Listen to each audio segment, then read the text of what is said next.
Like, why is Missy Elliott not Cindy Sherman when she put on a spacesuit? When Cindy Sherman got whole exhibits at the Bro Museum based on her dressing up like this shit. Missy Elliott done that 15 different videos. It's because at the end of the day, that shit's worth millions and our shit's worth $1.99. DIY. Okay, DIYers. So this is a throwback clip from a Vince Staples conversation that he had with Styles P, Joey Badass, and they were all discussing the state of hip hop. This clip has been going viral as of recent. It's so crazy how relevant it is to what's going on currently in the music industry today. End of the day, can we really sit here and say it's art when everybody cool with they label selling shit to iTunes for $1.99? It's art, but we can't pick our own price. It's art, but we create based on whatever niggas say. It's art, but we still making music videos, mixtapes, and albums. So at the end of the day, we can really talk about all this shit, but at the end of the day, everybody just gonna let niggas sit here, sign it down the line, get their check, and say, get your money, my nigga. That's a fact. So it's nigga, like you said, it become a hobby, it become a job, and it become what? So what I'm saying, we expect to have Basquiat's, we expect to have Andy Warhols, we expect to have Damien Hirst, all these other motherfuckers within our rappers, our producers, our directors, our people like that. We expect to have Cindy Shermans with the way that, like, why is Missy Elliott not Cindy Sherman when she put on a spacesuit? Why Missy Elliott not in the mocha? When Cindy Sherman got whole exhibits at the Bro Museum based on her dressing up like this shit. And Missy Elliott done that 15 different videos. It's because at the end of the day, that shit's worth millions and our shit's worth $1.99. There is an imbalance, a very obvious imbalance, and we know there are reasons for that, because rap is held in such a low standard by folks who don't participate in it or by folks who don't respect the craft that it is. Vince is saying part of that reason is because of the way that our art is interpreted is not actually parallel to the way that other art forms are interpreted or celebrated. He brings up Missy Elliott. There are people who get celebrated for their risky and edgy approaches to fashion. Well, Missy Elliott's been doing that since most of us were kids. I know that there's a lot of names that we've been exposed to our entire lives, and we've been told how much of a genius they are. Even though I know when I was coming up reading Hamlet in high school, that shit was whack as hell. No disrespect. R.I.P. Shakespeare. But there's been so many people that have been pushed in front of our eyes as being the geniuses of art, the geniuses of writing. That nigga can't rap a 16, though. Can he rap in double time? Huh? Therefore art thou. Shut your ass up, boy. A nigga sell, 50,000 ounces, 5,000 ounces, and oh, he's a bum. But it's only one of these paintings a piece. Well, say that then, Vince. Say that then, Vince. Say that then, Vince. A rapper who puts together this piece of art, because I consider it an art form. Of course I would. I write. I'm a rapper myself, been so for many, many years. We equate the value of a rapper and their body of art by how many records they sold, by how many streams they have. We are judging the value of their art. Isn't it interesting how a rapper has to sell 200,000 copies to even be considered something worth being noteworthy? But if they sell 50,000, man, that art is trash. When you compare it to a painter, they sell one of one and it becomes something that nobody else has access to, and it gets sold for millions. People don't laugh at that one-on-one getting sold, but you only sold one painting. People don't laugh at that. Now, when you compare it to hip hop, you ask, has that ever been done before? Yes. Nipsey Hussle came through and revitalized and reinvented that idea. We ain't never clown on nigga for only selling one painting or only being in one museum or only doing one movie, only doing 2 movies. We clown. It's like you said, it's not about the music. So what I'm saying is that was my Lloyd Banks point. If it's not about the music and the motherfucker want to make music when he start out about the music, niggas gonna get in his ear and his head gonna get fucked up to the point like, oh, that's not right now, or that's not the flow right now, blah. When you take joy from niggas. If the artists that he's mentioning, Basquiat's, the Andy Warhols, Ernie Barnes, is all the legendary artists that you can think of, if those artists lived today, what would it look like? Would they be using only these particular colors because color psychology tells them that blue gives really good feelings within human beings? So then would we have a completely different collection of Basquiat paintings because somebody got in his ear and told him, hey, you should probably make vertical paintings from here on out, and you should probably only push them on TikTok? Would we even be able to enjoy that quality of art? Would it even exist if we put a Basquiat and we sit him down in this era and tell him the things that we tell rappers on a daily basis? No wonder so many people don't view rap as an art form. When I sat down with this artist, Stevie Crooks, he broke down his perspective on what it would look like if Basquiat was indeed in this modern era. It's gotta be done, bro. And that's why I brought up Basquiat, is that you said, Basquiat, how would he exist in this time period right now?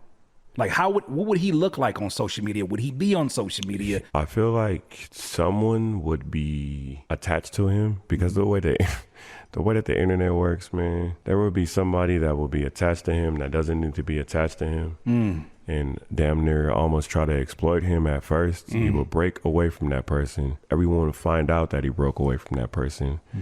And then he will become exactly who he was supposed to become. I think that's what's happening right now in this really crucial crossroads moment of hip hop, is that there are people who don't recognize some people are going this direction because they see hip hop is going home. Some people are heading this direction, but they're not going as fast as you would think because they're unsure about what home means. Then there's people in the middle that are like, yo, just go back there, bro. That's where the bread is at. These niggas over here ain't making no money. You see now why I say DIYers, we have to generate income? Because when those narratives are no longer able to be placed as reality, when you're able to see more artists that are not just making, I'm not even talking about 1 percentile. When you're just finding artists that are making minimum wage off of their music, which, hello, I know you can do that. I know, without knowing your circumstances, I know you can do that. When you start seeing that be more commonplace, how can you push that narrative to someone? Hey, I'm making the same amount of money working on what I love as a place that takes 8 to 9 hours of my day or 40 hours of my week. And this crazy part is, to be real, there's a Basquiat out right now. And I ain't even talking about myself. There's a Basquiat out right now. Yeah. That's like painting, and he don't even want to be seen on the internet. He don't want his. He don't want nothing on the. He don't even let his family see his, or she doesn't let her family see what she's working on. There's an artist right now that's making beautiful music right now that hasn't showed anyone because they feel the pressure from the internet and what they have to do, what they gotta get in shape, and they gotta dress like this, and they gotta look like this, and they gotta do all of these things.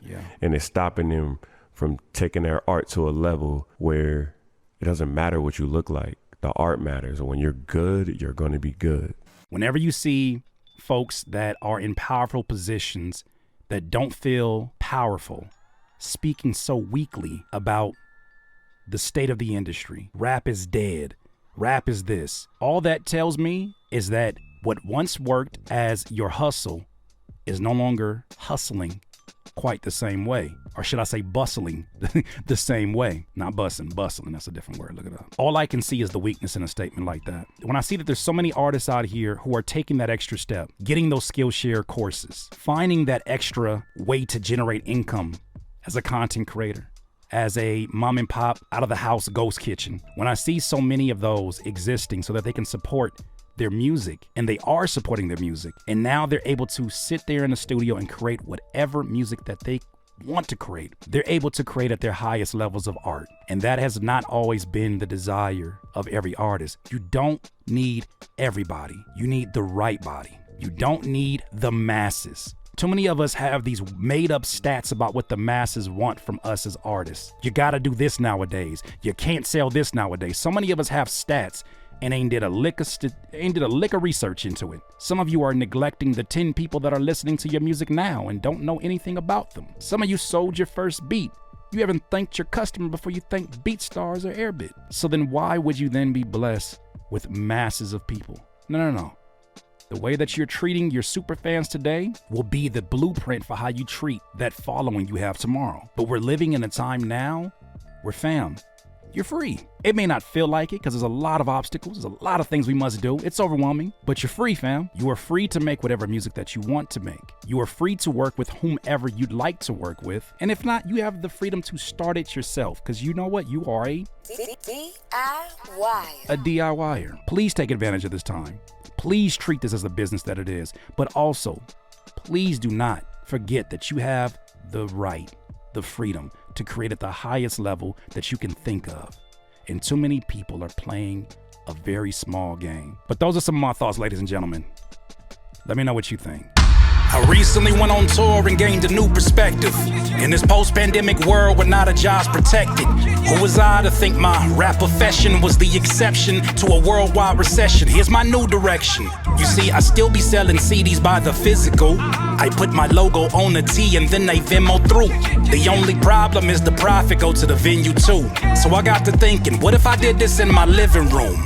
The inspiration came to me from Thursday and La Russell, just independent artists that's redefining the hustle. Like piece together the puzzle, I'm redesigning this place. Like right there can be the stage, or light it and set a date that you can watch me. Right there in the comfort of your home, no overpriced drinks or parking in towing zones, or openers on a show rapping all night long. Turn my songs into a movie, you can watch it from your phone, that's how you broadcast.